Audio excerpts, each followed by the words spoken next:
Hi, everyone. This is Anita Cunningham with the North Carolina Disaster Resilience and Response Network. We will get started in just about a minute.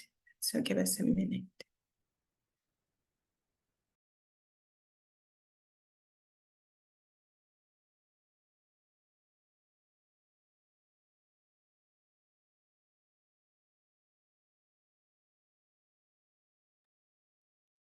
Okay, well, it's 2 o'clock, so we'll get started. My name is Anita Cunningham. I'm with the North Carolina Disaster Response and Resilience Network. Welcome to Understanding Disaster Mitigation Options for Household webinar. I'm excited to be co-hosting this session with SBP, which they are leaders in disaster education and advocacy. Today, we're going to be looking at some disaster mitigation options for households, some practical steps to protect your home and your loved ones, whether it's floods, hurricanes, or hazards. We're going to go over some of those things. So let's just explore some options that will help residents, property risks to future events, but it can also allow residents to return more quickly to their home with less damage. While it usually takes an initial investment for mitigation, pays off in the long run. Mitigation can also keep natural hazards from catastrophic impacts and can also reduce or eliminate future losses. So I'm excited. Again, I want to thank you for coming. And so let's dive right in, and I'll turn it over to my co-host, Tessa Barron. Thanks so much, Nita. And hi, everyone. Thanks for joining. My name is Tessa Barron, and I am our Disaster Preparedness Program Associate at SBP. And again, thanks for joining. This is our second session today. We had a session 2 days ago where we covered financial preparedness and different tools and resources to share out with households, all focused on how to prepare resources financially for disasters. Today, we're going to focus on preparing properties, so different actions to take throughout the year, and then as storms are approaching, to safeguard properties against different types of storm events. But we are, given the time of year, we are going to focus on floods, hurricanes, and high wind events. If you guys did miss the first session, we do have a recording of that, so we're happy to send that out. And we're also going to be recording today's session, so if anyone has to jump early, not to worry, we're going to be following up with that once we wrap up. And then the last housekeeping item before we jump into the content here is that we're going to leave a little session at the end for Q&A. If you could see the screen here, there's a little Q&A box. So we have a chat function going and we have a Q&A box. You're welcome to throw in your name, your organization, and anything into the chat, but we do ask that if you have questions, you put it in the Q&A box itself. So that way, in case the chat gets lively, we don't lose any questions, because we certainly want to make sure that we get time for to answer any questions that you have. So with that, let's go ahead and jump into things. I'll start off by sharing a little bit about SVP, who we are, what our main mission is, if anyone that's joining today is not familiar with the work that we do, and then I'll get us into our mitigation discussion.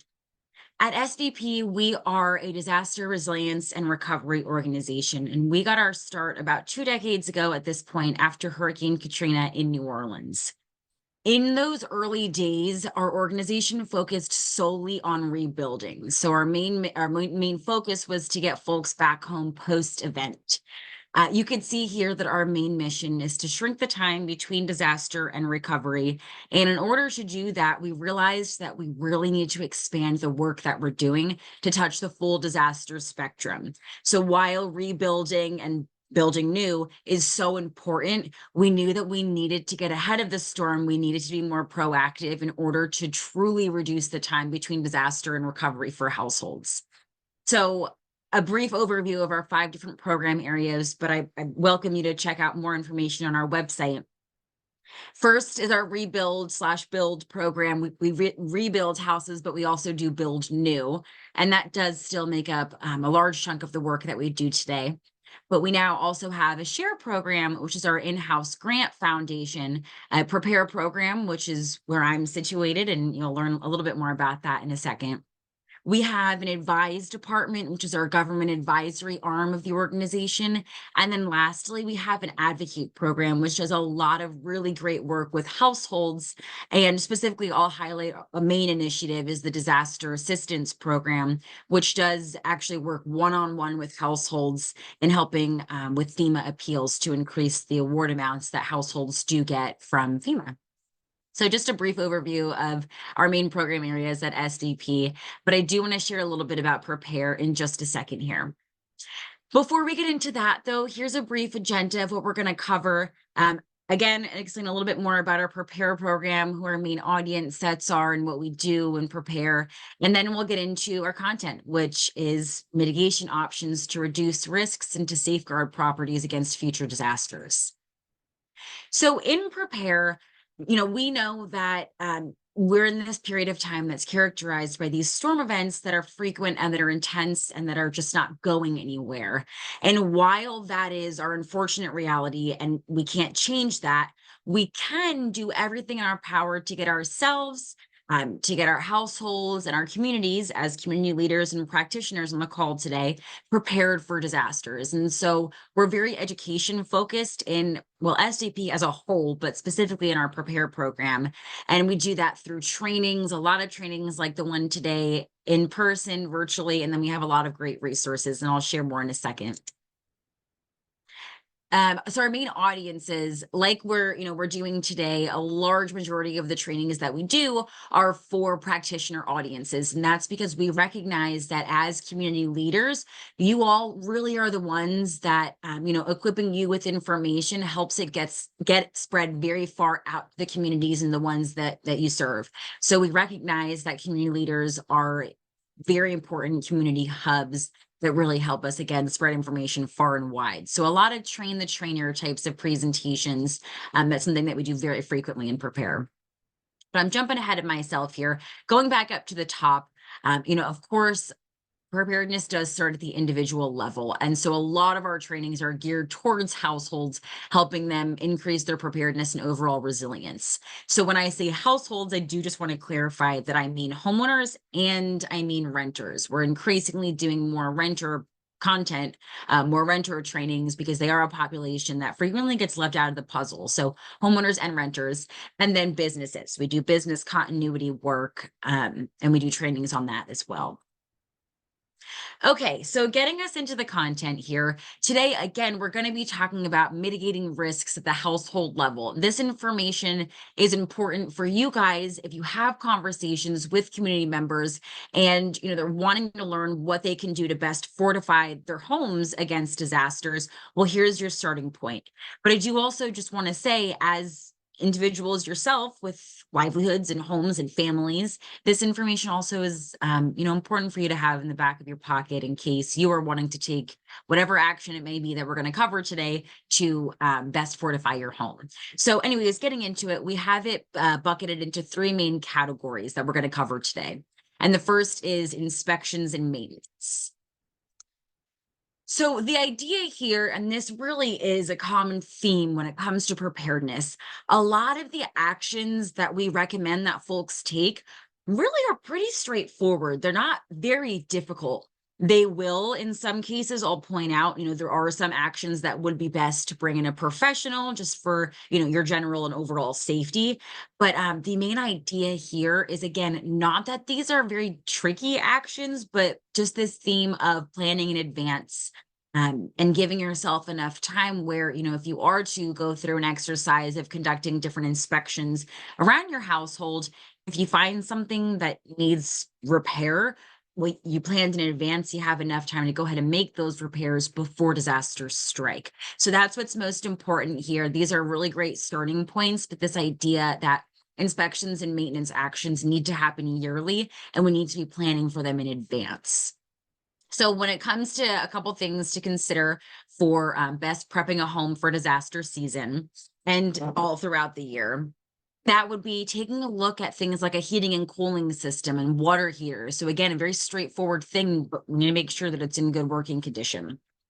Changing furnace filters. And also this last one is particularly important, this idea of weatherizing a home.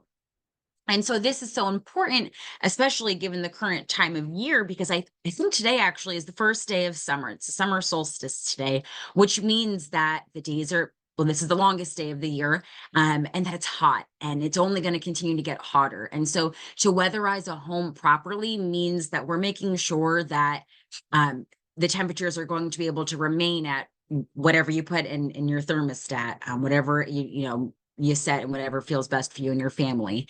And again, as we could be dealing with extreme heat and drought and just hot weather, we want to make sure that we're staying safe. And one of the best ways to do that is to make sure that your home is working properly and it's cooling you down as it should. I do also want to just mention, though, that this is just as important on the flip side in the winter. We want to make sure that our heating system is working as it should, because we're dealing with freezing temperatures and cold weather, and we want to make sure that folks are staying safe. And this is an easy way to make sure that we're doing so. So that was inside of the home. Now looking at outside of the home, here are some particular examples that I pulled given the fact that we're in hurricane season. So we could be talking about, of course, hurricanes, high wind events. So maybe it's a storm that doesn't reach that threshold of being a hurricane, but it's still, we're dealing with high wind. And we could also be seeing flooding. So these are some specific examples for this time of year.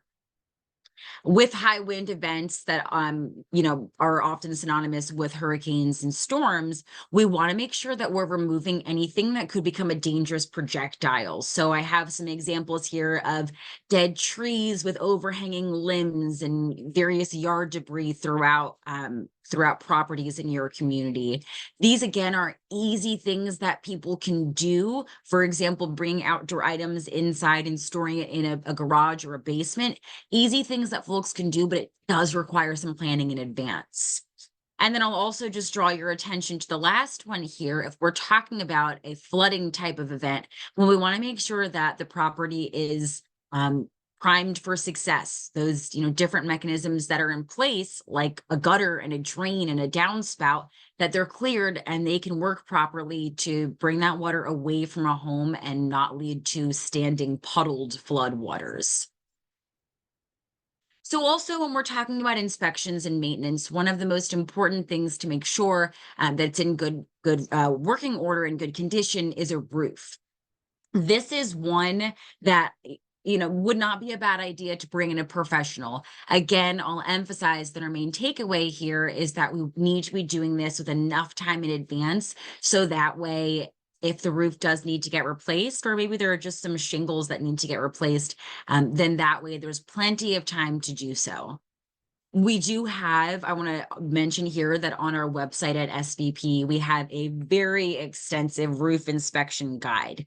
So say perhaps a community member is speaking to you and they're asking for some guidance on where to begin. Maybe they don't, aren't ready to go out and talk to a professional. Well, they absolutely can have the homework of going on and checking out our roof inspection guide, reading through it themselves, and just getting a certain level of comfort and familiarity with the different tasks that a professional would be doing to inspect the roof. So it's a really good starting point to direct folks towards. On the topic of roofs, we at SVP, so I shared before that we have 5 main program areas, and one of those areas is our build program. We, as often as possible, try to rebuild with fortified roofs. And that's because we want our clients to leave our program in better shape than where they found us. While we love our clients, we don't want to see them again in this same capacity. We certainly don't want their house to sustain a certain level of damage that it did, which caused them to come to us in the first place. So we want to leave them in better shape again than how they came to us in the first place. And that's why we really try to do fortified as much as possible. There's fortified building standards, but then there's also fortified roofs, and we're just talking about roofs here, but they are scientifically proven to hold on better and best withstand storm events. So say perhaps a community member is speaking to you about what is the best way to approach getting a new roof. Well, certainly you might want to point them in the direction of fortified roofs.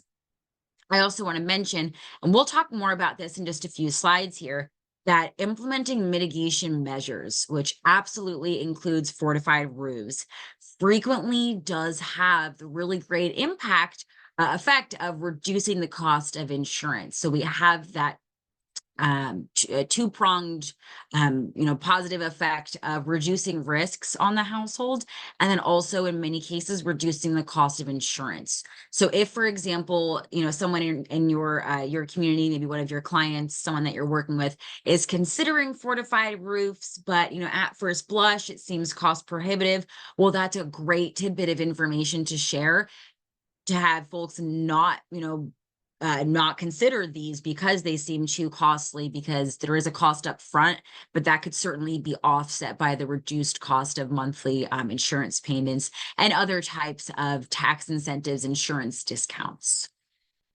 Okay, so moving along here, power outages, that's an important thing for us to cover when we're talking about how to best prepare our homes for and our to how to best share out with our clients and our communities how to prepare their homes, because power outages can happen with any type of storm event. So this is something that really is applicable all year long. And again, I'll emphasize that many things are not hard to do, but it's just that folks need to be aware of its importance, and they need to plan to actually do them. So in preparation for power outages, something as simple as testing fire alarms, testing carbon monoxide detectors is going to go a long way. And also, we want people to be planning in advance, understanding what their particular family energy needs are, and planning an alternative power source that's going to best meet those, their specific energy needs. So that way, should a family be impacted by a disaster, they have a plan in place and they know how to stay safe. Just as important as preparing for a power outages is equipping your communities with the knowledge of what to do if they're impacted. So again, quick and easy actions of unplugging your electronics and various appliances throughout the house. If a family has gone through this exercise of understanding their electrical needs, and they've determined that a generator is going to best meet those needs, well, we really want to encourage people to be taking the time in advance to read about generator safety and understand how to operate those in the most safe way. And then also, just an important tidbit of information, um, we absolutely want to discourage people from using a gas stove top or an oven to heat their home if they lose power, because it's will simply put, very, very unsafe. So good tidbit of knowledge to share out with your communities. Okay, so that first bucket was different actions to take throughout the year to prepare a home, and really just to make sure that it's in good repair. Now we're going to be shifting gears to talking about securing for an emergency. And so what are those quick actions that folks can take pre-storm, so when a storm is approaching, to best safeguard their property? A couple examples that I have here are sandbags. So same idea here of an easy enough thing to do, but we want to make sure that households have sandbags and they're easily accessible. So that way, if we're, plugged into our information sources, we see on the news and the weather apps that a big storm is coming, no problem. A family has their sandbags, again, easily accessible, and can lay them down with more than enough time to stay safe. Other things that are, quick and easy and inclusive, accessible actions are moving items off of the ground floor. So a simple step, but something that's important for people to plan, because when a disaster is imminent, it can cause a sense of panic. And so having a plan in place and knowing how to act to keep ourselves, our properties, our belongings safe, it's going to go a long way. Other important things include putting up storm shutters, and I'll share more information in a slide or two here about that. Bringing outdoor items inside. We talked about this a little bit before. We're dealing with high, heavy wind events, and so we want to avoid our belongings becoming dangerous projectiles. And then this is a repeat here from our power outages slide, but disconnecting electrical appliances, again, is another example of a quick action to take pre-storm. Okay, so moving along here, we, storm shutters are an example of something that we want folks to have them in advance. So that way, when a storm does come, they can put them up and secure them and get them in place. But I put this slide here, and I actually have another one as our next slide to go into even more detail. This is not to say that, this is an exploratory look at different actions to best protect a property. But in first starting to understand what these different actions are, we really want to show that there's a certain level of detail that's important to consider in advance. So when we're talking about storm shutters, it's more than just, oh, I'm checking my weathers app. I see a storm is coming. Let me pull up my storm shutters. We need to be thinking through getting the right storm shutters. What are all the options out there? And as you can see, I have listed out quite a handful. There are many different options to choose from. And this all does just take some forethought and some planning. So I'm not going to go into detail on what all of these are, although we do have a longer mitigation session that does. But I just wanted to give a little snapshot of the fact that there's a lot of depth with these different mitigation options. And again, I know I'm repeating myself here, but this idea of it being so important to plan in advance, well, here's why. So, if you're talking to your community, and they're curious about storm shutters, maybe you're giving this presentation yourself in the future, and you have specific questions about storm shutters, where to begin because there are so many. Well, this presentation does go into some specific examples of different mitigation options. And so you'll see that it's important to have at least a surface level amount of knowledge to have these initial conversations with your communities. So you really want to encourage people to consider the following. There are different types of storm shutters for, um, you know, not every storm shutter is going to work for every type of household.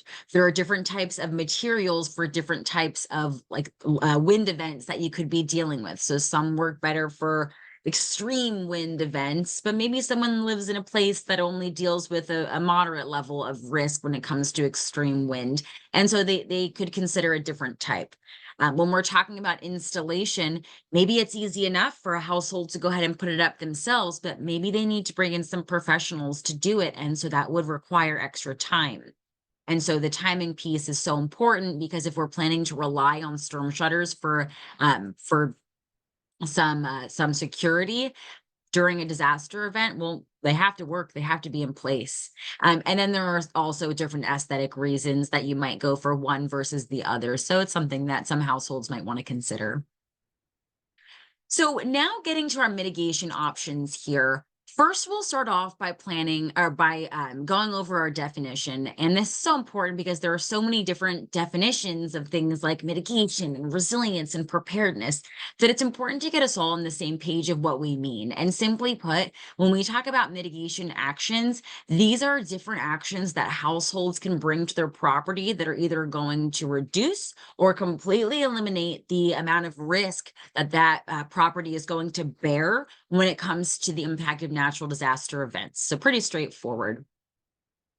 And I did allude to this before, but it's so important for households to understand that we cannot just write off mitigation options as being too expensive and cost prohibitive. Yes, they absolutely, in some cases, do have a heftier price tag associated with them, but there is a very real impact, multiple real impacts of reducing the risks and reducing the cost of insurance. And so this is something that if you are going to be having conversations with your community about mitigation options, I highly encourage you to share this information, this fact that these do go hand in hand. It's going to keep you best protected, and in the long run, that cost will likely, at least in part, be offset.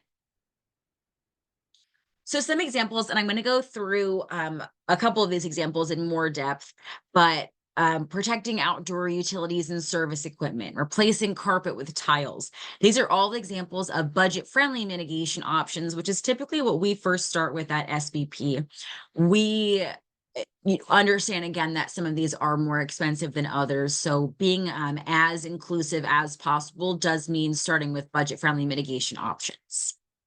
So some of our favorite ones to talk about are replacing carpets with tiles. This is something that, when we have conversations with folks about these, this might seem separate than disaster preparedness, like maybe just a home upgrade or an aesthetic thing. But having a conversation about, hey, this could actually go a long way in getting your household prepared and mitigating your risks and in reducing the time between a disaster that you might deal with and your recovery time. Light bulbs go off for folks that, hey, actually, this does have, this action of replacing carpet with tiles can go a long way in getting my household repaired. There's much more to it than just a general home renovation. Some other things that we want to highlight for folks are backwater preventers, for example, and I'll give one more example on another slide. But these are terms that people just might not be super familiar with, and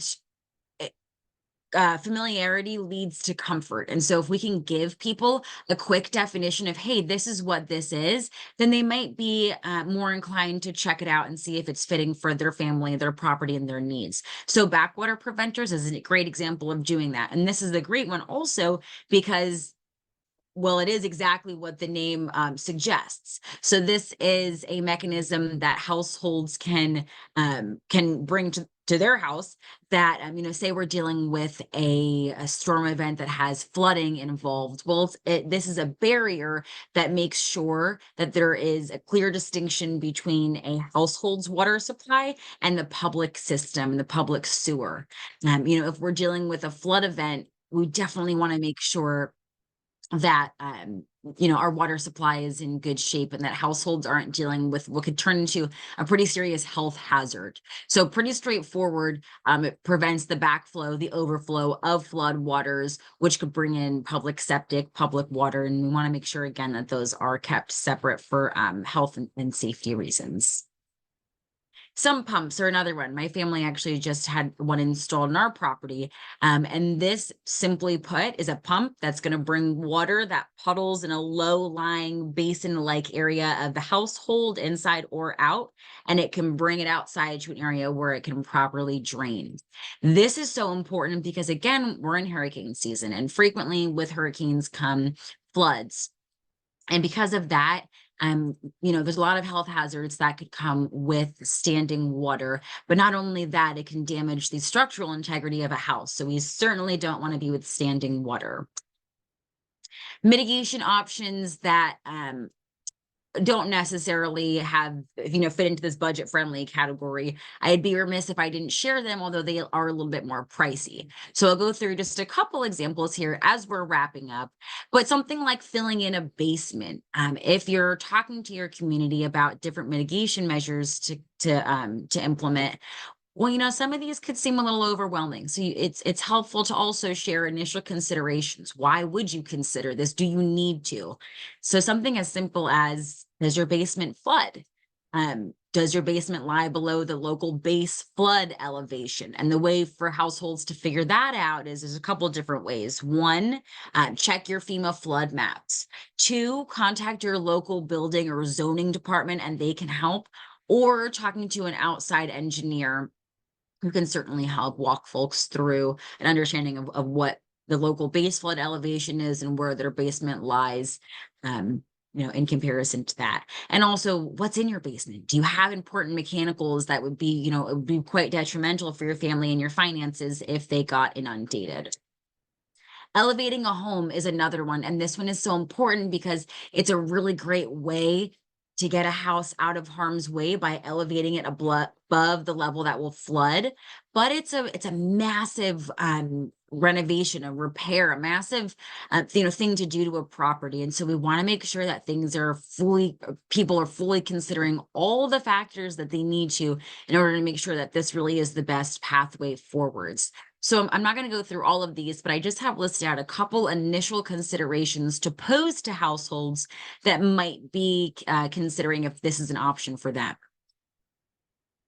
This is also helpful for bigger mitigation options to not only pose back some initial questions to households, but also to share at a high level what this looks like. What is the process if we want to go through with this? What's it going to look like again? And so here's what those steps look like. Wrapping us up here, I just want to share again, I mentioned earlier that we do our very best to leave our clients at SBP in better shape than when they found us. And so here, if you could see my mouse here, I'm circling this as an example of a fortified roof. And again, we try to bring those into our rebuilds as often as possible because they go a long way in keeping a family safe from high wind events. And then here are just two pictures of vinyl plank flooring, which is a great example of a mitigation measure because it's cheaper, easy to install, and if it does flood, it can dry out again. So there's no need to replace it. And then lastly here, when we're dealing with disasters, it's unfortunate, but it's true that those are breeding grounds for contractor fraud. So we really want to arm our communities with information that they can use to keep themselves best protected. So we have a lot of great resources on our website that go into much more detail than what I've provided here. But I wanted to just flag this as we wrapped up that some of these actions, specifically in our third bucket, our mitigation options, you might bring in outside professional help, outside contractors to spearhead those efforts in the home. And if you're doing so, we want to make sure that we're as diligent as possible to make sure that we're avoiding contractor fraud. So with that, we are going ahead and wrapping up. We have a very brief 1-minute survey that is going to get sent out after the presentation today. If folks wouldn't mind taking a moment to fill that out, that really does help us evaluate your learning, and it helps us to shape content as we move forward because we really just want these presentations to be as additive as possible. So thank you all. I really appreciate you spending some time with me this afternoon.